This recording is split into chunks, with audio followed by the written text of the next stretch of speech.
দেখুন, আমরা এই অ্যাডমিনিস্ট্রেটিভ রিভিউ মিটিং নতুন সরকার দায়িত্ব নেওয়ার পরে রাজ্যের এটি আপনার প্রথম শিলিগুড়ি হয়েছে, তারপর দুর্গাপুর হয়েছে, কল্যাণী হয়েছে, নবান্ন সভাগৃহে আমরা করেছি। এটা আমাদের 5th মিটিং।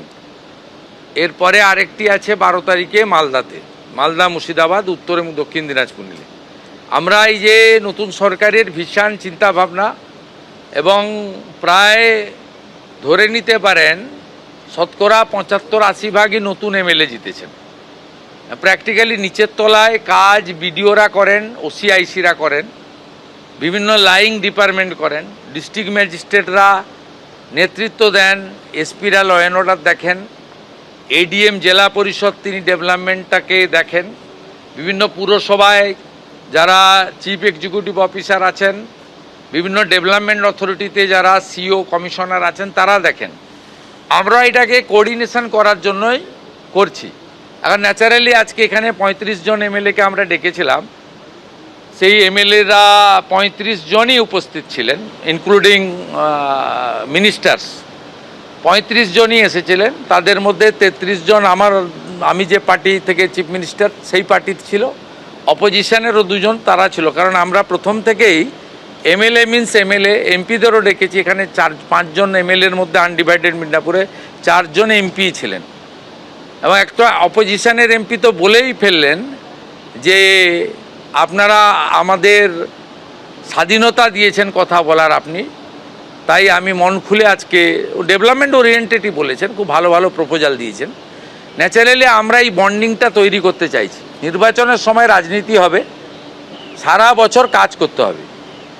আমরা অনেক পিছিয়ে গেছি পশ্চিমবঙ্গ, কেন্দ্রীয় সরকারের নানা উন্নয়নমূলক কাজ থেকে পিছিয়ে গেছি, আমাদের নানা পরিকাঠামোগত উন্নয়ন থেকে পিছিয়ে গেছি, মানুষের মূল সুযোগ সুবিধা থেকে পিছিয়ে গেছি। থানাগুলো পার্টি অফিসে পরিণত হয়েছিল, পঞ্চায়েত অফিসগুলো কাটমানি কালেকশন সেন্টার হয়ে গেছিল, পৌরসভার কাজে কাউকে বিল্ডিং প্ল্যান নেওয়ার দরকার ছিল না যদি কাউন্সিলরকে বা নেতাদেরকে টাকা দিত। এই যে সম্পূর্ণ একটা ডিজাস্টার হয়েছিল গভর্নেন্সে, সেই জায়গাটা থেকে আমরা বের করে আনতে চাইছি যে আইনের শাসন করতে হবে, শাসকের আইন নয়। আমাদের ভালো মিটিং হয়েছে, প্রায় লং 11:40 থেকে 3টে পর্যন্ত মিটিং হয়েছে। এবং যেটা বলে আমি শেষ করব, এই ধরনের অ্যাডমিনিস্ট্রেটিভ মিটিং বিগত সরকারও করেছেন। এক একটা মিটিংয়ে 5 কোটি টাকা খরচ হয়েছে, এবং কলকাতা থেকে ডুমুরজলা থেকে এখানে হেলিকপ্টার ব্যবহার করা হয়েছে। হেলিকপ্টারের ফুয়েলের রেট আপনি জানেন কত বেশি। আমাদের এই মিটিংটা যদি ডিএমকে দিয়ে আমি ক্যালকুলেশন করে জানতে চাই যে একটু মিনিমাম আপ্যায়ন, একটু মিনিমাম ব্যবস্থাপনা, মিনিমাম, তাহলে দেখবেন এটা মানে 5 লাখই হয়তো ক্রস করবে না। গোটা রাজ্য থেকে 7-8 হাজার করে পুলিশ আনতে হতো।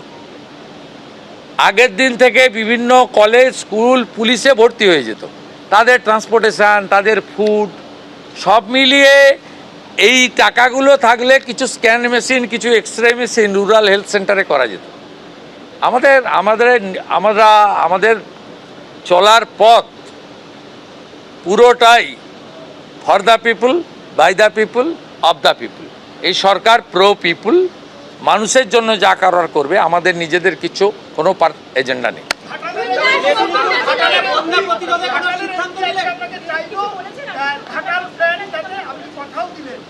সবাই ইউনাইটেড হয়ে গেছে ডেভেলপমেন্টের পক্ষে।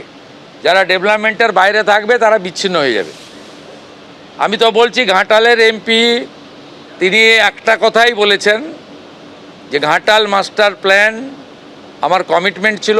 আমি ওনাকে বলেছি যে ঘাটাল মাস্টার প্ল্যান ইলেকশানে আমাদেরও কমিটমেন্ট ছিল।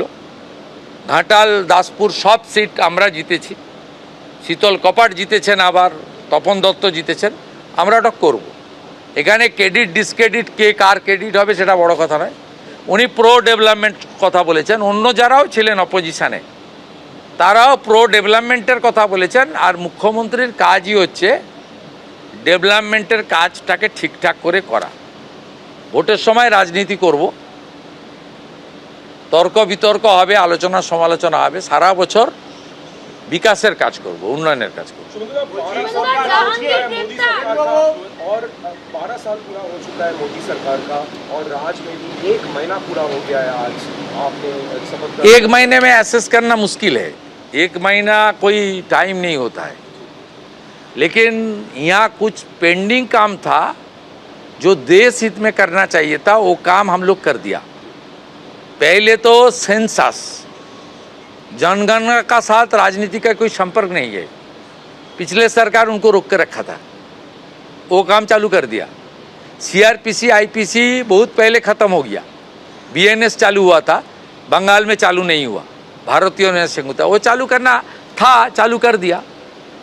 बीएसएफ को जमीन देना हमारी, हम राष्ट्र सर्वोपरि बोलता है नेशन फास्ट, तो बीएसएफ को जमीन देना हमारा ड्यूटी बाउंड प्रोग्राम, देश हित में करना चाहिए, वो काम हम लोग चालू कर दिया। हमारे कमिटमेंट था अन्नपूर्णा योजना, वो भी अब तक 50 लाख से ज़्यादा दीदी बहन उनके अकाउंट के उनके खाते में 3000 रुपया चला गया। आयुष्मान भारत हमारी प्रधानमंत्री जी का गारंटी था, उसका भी एग्रीमेंट हम लोग कर लिया। जल जीवन मिशन में पिछले सरकार मोदी जी का सरकार ने 27,000 करोड़ दिया, वो सब चला गया, एक भी काम नहीं हुआ। आज भी सब एमएलए बताया, बीजेपी का एमएलए भी बताया, टीएमसी का एमएलए बताया, नल अच्छे जल नहीं, काम हुआ लेकिन पानी नहीं मिल रहा है। हम लोग 39,000 करोड़ का काम करूंगा, वो भी कर लिया। पुलिस का हालत कैसे कर दिया था, एनएच के ऊपर कितना गार्ड था, कितना चल रहा था, ये सब बंद कर दिया हम लोग। इसलिए जो करना चाहिए वो हम लोग किया है, आने वाला दिन भी करूँगा। लेकिन मोदी जी का 12 साल एक भारत की विकास के लिए एक बड़ा माइलस्टोन है। ये 12 साल में उन्होंने देश को दुनिया के अंदर जितना ऊंचा स्थान में ले गया है, देश को, भारत को, ये सब लोग को पता चल गया है। और पूरा सिस्टम को किस तरीके से उन्होंने चेंज कर दिया है। 12 साल का सरकार में एक भी कोई सरकार के खिलाफ कोई कोर्ट में और संसद में और मीडिया के सामने कोई इशू नहीं, माने उसका नेगेटिव इशू नहीं आया। ये मोदी जी का नेतृत्व में संभव हुआ, इसलिए भारत आज विश्व को लीडरशिप दे रहा है, ये बड़ा बात है। I am not talking, not speaking any political question. आप गवर्नमेंट শুনুন, গভর্নমেন্ট এই পুলিশের অফিসারদের দাঁড় করিয়ে রেখে রাজনীতির কথা এরা আগে হতো, এখন হবে না।